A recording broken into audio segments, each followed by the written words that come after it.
So, about 10 minutes. So, this is all part of my keypad ministry. I think that these things are just massively effective and incredibly underutilized in civic engagement work. I do not understand how come we don't use them all the time. They're really easy to use. They're increasingly affordable. I think they changed the whole game of civic engagement and about group meetings. I mean, I think they address a problem that people have had since people have been meeting, which is discerning group will. And that problem has been happening for thousands of years. I think it's a technology not a significance not unlike that of the microphone. But they can be also misused too. Again, you know, everybody gets to speak. There's anonymity that breeds candor. It's easy to discern strongly stated minority views from consensus opinion, and the group's attention is on the group's diversity, right? Your job as facilitators is to keep in mind the group diversity, but people in general don't do that, right? But this pushes group's attention to the group diversity, and you can also know who isn't here. That's very important too. Okay. They have a particular thing for racial dialogue, but it's not important.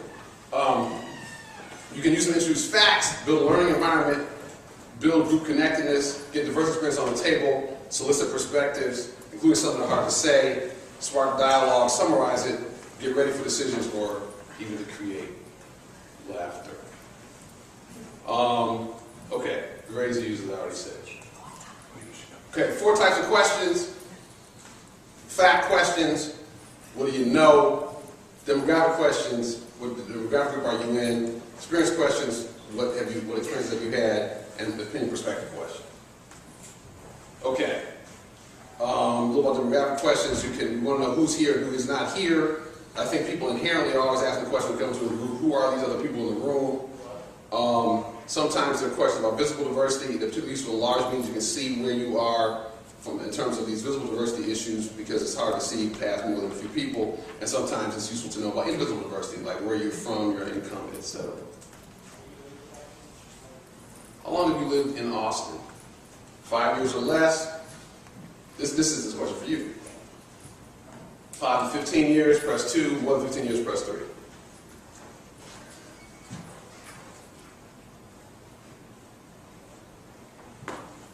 Okay. Right, gone? Excuse me. Oh, you just, there's like a go key or something here to log in? Just hit the letter. Don't just hit the letter. I should have said that. Okay. So just press the number. Don't press go. Okay. Okay, so you can see that 60% of us have lived here for 5 years or less, and another 20 and 20. So we can see we have diversity in here, but it's skewed towards newbies. Which of these groups identify yourself? White person or person of color? Press 1 for white person, 2 for person of color.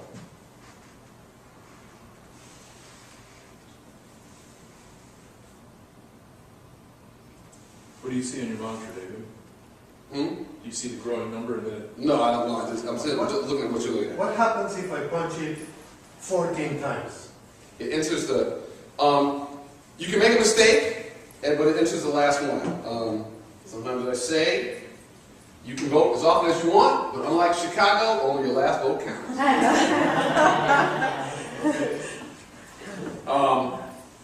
Okay, so we see our distribution along those lines.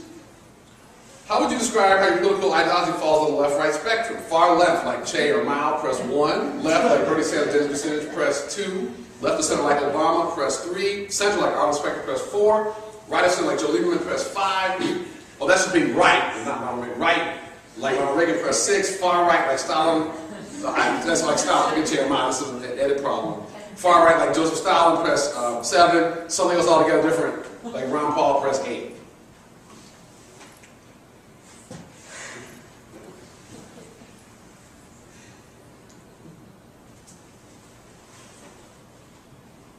Looks like we skew to the left.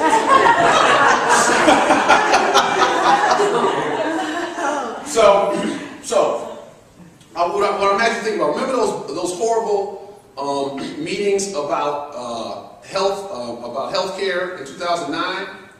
Imagine if those meetings, if the public official holding those meetings had started out with this. Yeah. let's say who's here, who's not here. What you would have seen is those meetings are skewed To the right. to the right.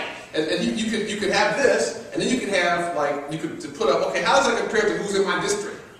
So imagine how that might change the energy in a room. Because all those people who came there are thinking that you speak for me. No, I don't. I speak for you and everybody else. And here's who's here. I want to deal with y'all right now, but let's remember who I'm serving, which is the entire district. But that just means that people are answering it correctly, or honestly. Well, why would, okay. Well, I'm just saying, if you have, far right people and, wanting to influence a room, and you want to show that they are there and that they are disproportionately represented, then if they know the point of this exercise, they'll just say, well, I'll just pretend that I'm center, or I'll just, and you know what I'm saying? They could do that. That is possible. I think that most people wouldn't do that. I think most people, if you put a thing in front of them and you say, where are you on the spectrum, they're going to answer that question honestly. You can game any system, but I think most people would be honest about that. Now, it could be that in the fourth meeting, people realize that that could happen, but it's still important. It's still important to as a convener, to use that information well. To not be, okay, I did a little bit of attitude just now. I'll do it differently. Oh, wow!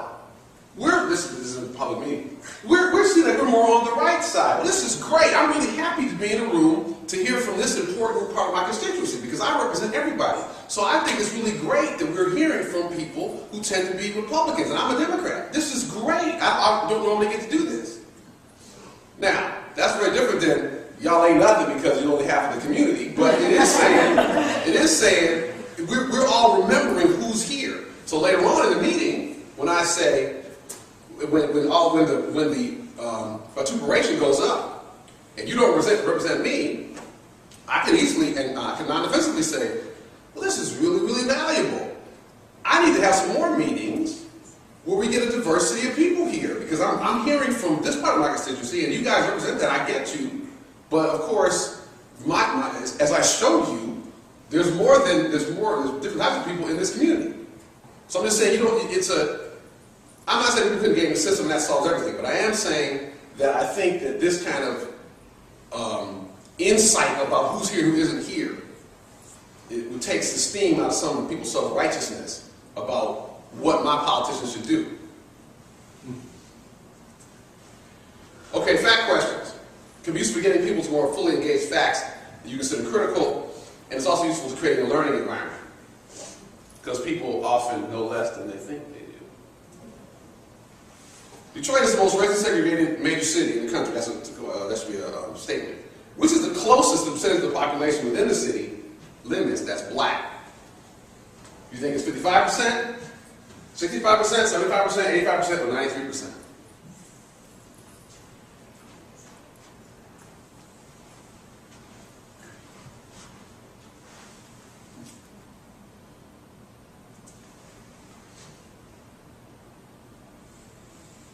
The correct answer in black is 85%.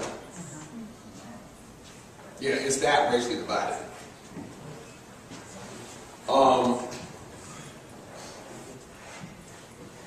Okay, what's the closest to the portion of the U.S. population that is non-white right now? What's the closest? 15%, 25%, 35%, 45%, or 55%?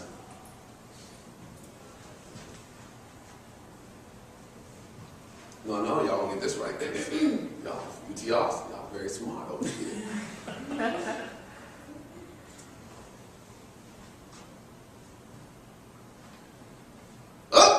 Y'all made the same mistake everybody made, which is overestimating the portion of the population that is non-white. Right now, not what it is 20 years from now, right now, this nation is 33% non-white.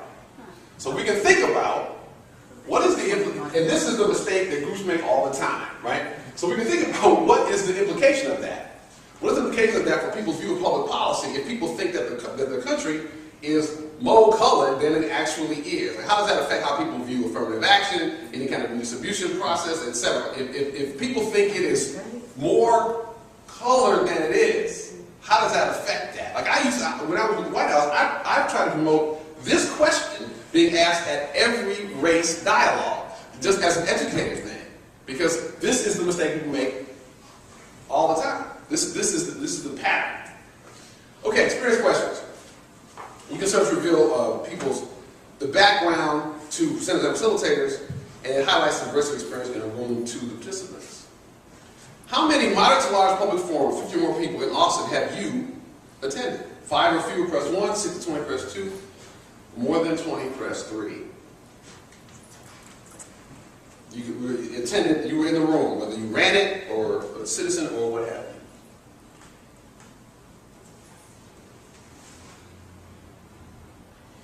Great. Okay, so half of us have been to only a few, but and a fair amount of us have been to more than 20. Okay, so city engagement aholics, very nice. Opinion questions. Okay, can I ask a quick question real quick about the race question? Because I'm wondering though if that overall race question is influenced by also specifically where we live. So like if you live, so I wonder if it should be a two-part question. Where you live, what do you think is the proportion of the non-whites? And Well, you could ask the question, but I mean, you could. I'm saying I think that would help people separate between what they see just generally around them versus what it is throughout the United States. Because when I lived in San Antonio, it was clearly, more minorities than white. It was more 65, 70%. So if you were asking that question when I was in San Antonio, that's what would be coloring my answer to that question. There's no question that what you see affects the question, but y'all read the question. Yeah. You knew I was asking about the nation, so I got you. But you read the question. What is also really interesting is that sometimes facts don't matter. Perception is reality. Yeah. If we believe we're living in a more colored society, we are acting different than even if we know the facts. Right. We're almost done now. Have you ever noticed a difference in the general answer to that question, whether it's audience that's mostly white or an audience that's mostly of color? Have you just... I think white folks do a little bit more, but everybody overestimates it. All right. Generally, what is the quality of public conversations that occur in low-income minority communities in the Austin area? In your personal opinion. Very good, good, okay, fair, poor, or you have no idea?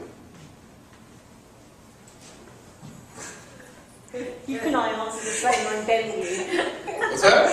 Talia and I, people have answered that question the same way. Okay, well, they get the votes in now.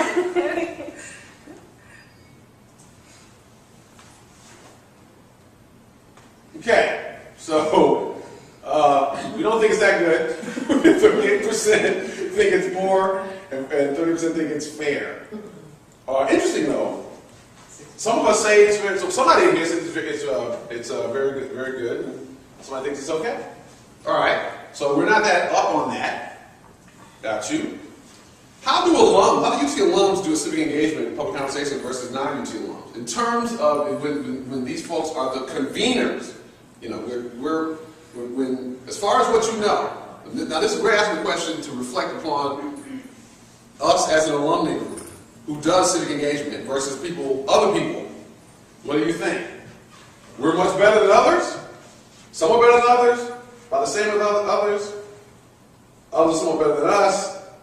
Others much better than us? Or you have no idea? So we're really asking your assessment of how we're doing as a community on this issue versus other people who are doing this kind of work.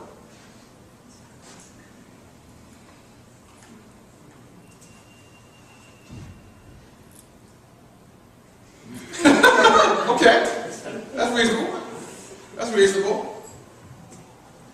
Last point.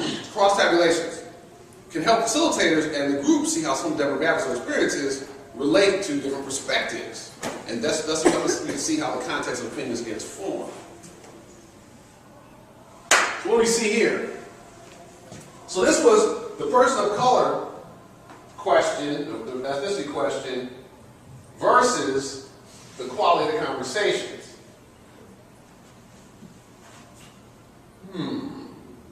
Do we notice any differences?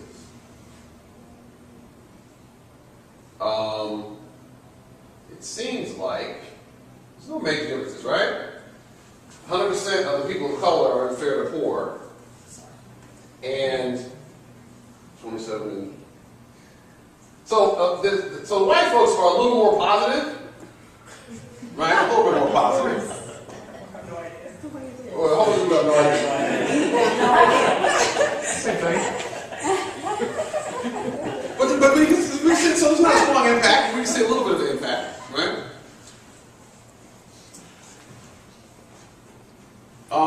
Same question versus how many meetings you've been to, right? So, help me, I'm a little colorblind, which is why I should use a different format for this. But, so it looks like let's see, if we look at the red and the blue, it seems like the more meetings you've gone to, the more likely you think the meetings are good. Right? Am I saying that correctly? Well, the blue one is more than 20 meetings, right? So that's 50% of those people, 25% of those people, 25% are in the